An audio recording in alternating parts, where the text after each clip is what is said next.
बाद के पुराना आर्य नगर से मैं और मेरा भाई अपने घर से चल के रेलवे स्टेशन पे आए और एक पैसेंजर गाड़ी में बैठ गए। हमें पुरानी दिल्ली जाना था, जहाँ से हम अपनी मौसी जी के घर शक्ति नगर दिल्ली जाते। उन दिनों बांग्लादेश के लिए हमारी पाकिस्तान से लड़ाई चल रही थी और युद्ध का माहौल था। लोग रेलवे स्टेशन पे आती जाती गाड़ियों में जो सैनिक होते थे उनके लिए चाय नाश्ता लेकर प्लेटफॉर्म पे रुके रहते थे और डब्बा खाली था, हम लोग बैठे थे। इतने में ट्रेन में 3-4 साधु चढ़े और हमारे सामने वाली बर्थ में बैठ गए। थोड़ी देर वो इधर उधर की बातें करते रहे और मैं, जो कि उस टाइम मैट्रिक में था, अपने भाई के साथ चुपचाप बैठा था। इतने में मैंने देखा कि वो साधु एक दूसरे के साथ कुछ फुसफुसा रहे थे। उसके बाद उन्होंने अपने अपने कंधे से लटकी हुई थैलियों से कुछ कागज, कुछ पत्रियां लेके निकाल के एक दूसरे को दिखाना शुरू किया और उस पे उन्होंने अपने पेन के साथ कुछ लिखा भी, निशान भी लगाए। मेरा मानसिक तनाव बढ़ गया। मैंने जासूसी नावल बहुत पढ़े थे इन दिनों में और बचपन से पढ़ रहा था। मैं दूसरी तरफ देखकर बैठा रहा और धीरे धीरे आंखें मोड़ के उनको देखता था। वे लोग एक पत्नी जेब में रखते थे तो दूसरा निकाल लेता था और ना जाने वो कैसे कैसे निशान लगा के आपस में कुछ बोल रहे थे। मेरे मन में एकदम आया, करे ओहो, ये तो पाकिस्तान के जासूस होंगे जो हमारे देश की सेना का, एयरबेस का और सार्वजनिक स्थानों का नक्शा बना के अब ट्रेन में एकांत पाके उस पर बातें कर रहे हैं और ये सब डिटेल वो ज़रूर पाकिस्तान को भेजेंगे। मैंने अपने भाई से कहा, मैंने कहा भैया ज़रा मेरी सीट रोक के रखना, मैं अभी आया। मेरे को कहता है अपना कोट उतार के सीट पे रख दे, नहीं तो कोई बात बैठ जाएगा। मैं ट्रेन के डिब्बे से प्लेटफॉर्म पे उतरा और चारों तक देखता हुआ इधर उधर आने जाने लगा।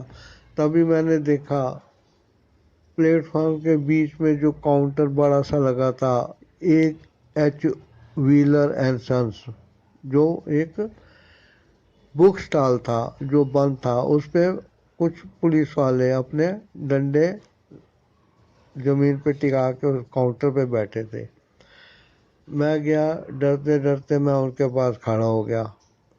तभी एक पुलिस वाले की नज़र गई, मेरे को कहता है, हाँ बेटा बताओ क्या बात है।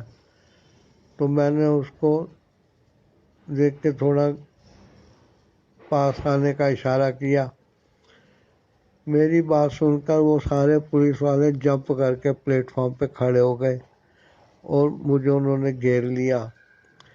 मैंने कहा, सर हमारे डिब्बे में 3-4 पाकिस्तान के जासूस बैठे हैं और वो इस तरीके से कुछ नक्शे लेके आए हुए हैं जो अपने बैग से निकाल के एक दूसरे से लगा रहे हैं और निशान भी लगा रहे हैं।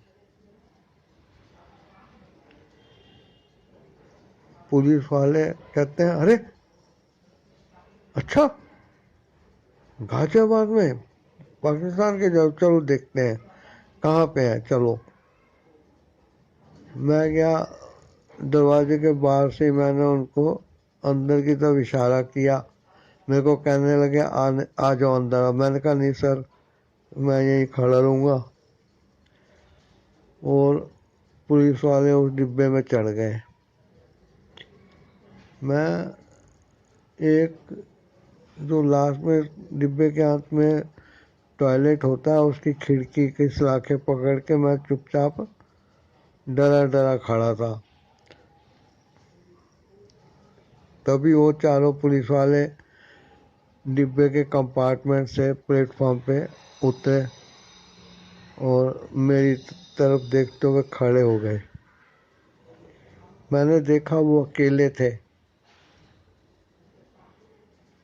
और मुझे वो चुपचाप घूर रहे थे। मैं डर गया। मैंने कहा पता नहीं, हो सकता है वो साधु ही हो। अब पुलिस वाले झूठ बोलने के इल्ज़ाम में मुझे पकड़ के जेल में डालेंगे। मैं सहम गया। तभी उन पुलिस वालों ने आगे बढ़ के मुझे एक प्रेम की झप्पी दी और बोले, नहीं बेटे, वो तो असली साधु हैं, उनके पास धार्मिक पत्रिकाएं वगैरह हैं और वो निशान लगा रहे हैं कि किस किस स्थान पर हम हुआ आए हैं और अब हमने कहाँ जाना है। तो मैंने नजरें चुराते हुए कहा, I am very sorry sir, गलती हो गई, मुझे माफ़ करना। तो उन्होंने जोर से मुझे सबने भींच लिया। कहने लगे, बेटे, हम जैसे ड्यूटी पे हैं वैसे ही तुम भी ड्यूटी पर हो, एक नागरिक होने के कारण।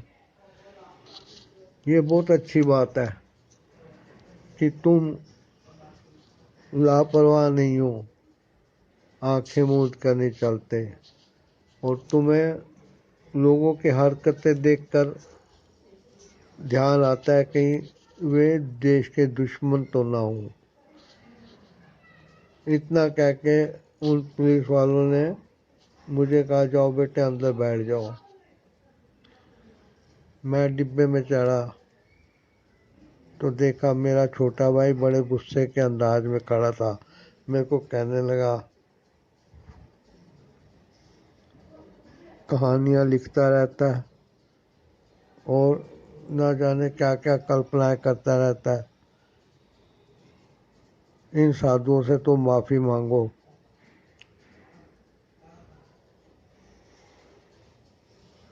वो साधु भी, मैंने देखा उनकी आंखें भीगी हुई थी। उन्होंने भी अपने थैले से निकाल के मुझे कई छोटी छोटी चीज़ें गिफ्ट की और कहने लगे, मेरे बेटे, तुमने हमें शक किया लेकिन तुमने जो किया वो देश के लिए किया है, थैंक्स बेटा।